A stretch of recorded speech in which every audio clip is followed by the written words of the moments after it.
কিন্তু সেটা ওকে জোর করে ধরে রাখা হবে।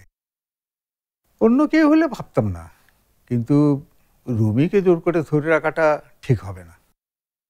ও হচ্ছে একটা ঝড়ের মতো, জোর করে বাঁধতে চাইলে সবকিছু ভেঙে চুরমার করে দেবে। তাই বলছিলাম, ওকে জোর করে ধরে না রেখে ভালোবেসে ধরে রাখলে ভালো হয় না? তুই যে ওকে পছন্দ করিস সেটা আমি জানি। তোর চোখের দিকে তাকালেই ওর প্রতি যে ভালোবাসা সেটা আমি স্পষ্ট দেখতে পাই। তাই তুই যদি বলিস।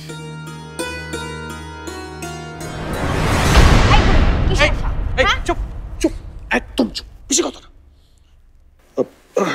সরি। চুপ করে আছিস কেন?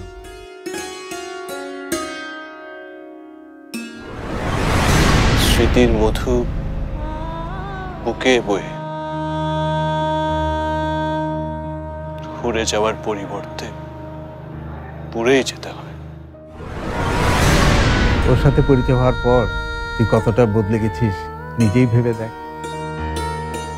তোর মধ্যে আগের সে অস্থিরতা নেই, কথায় কথায় মিথ্যে কথা বলিস না, যখন তখন পালিয়ে যাস না, বস্তির বাচ্চাদের নাচ শেখাস, পড়াস। রুমির সাথে পরিচয় না হলে এগুলি কি তুই করতি? তুই কি ব্যবসায় মন দিতি?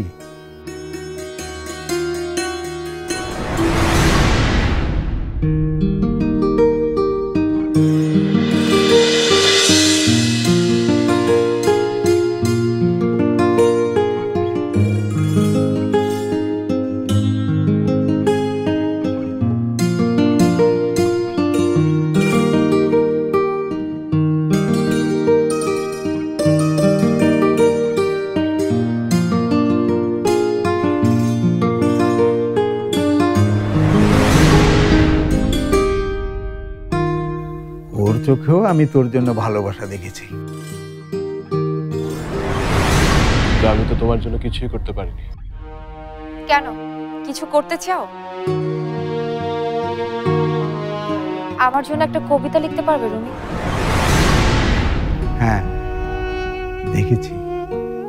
শুধু আমি না, দলের মানুষের কাছে শুনেছি রুমি তোর জন্য কতটা ফিল করে।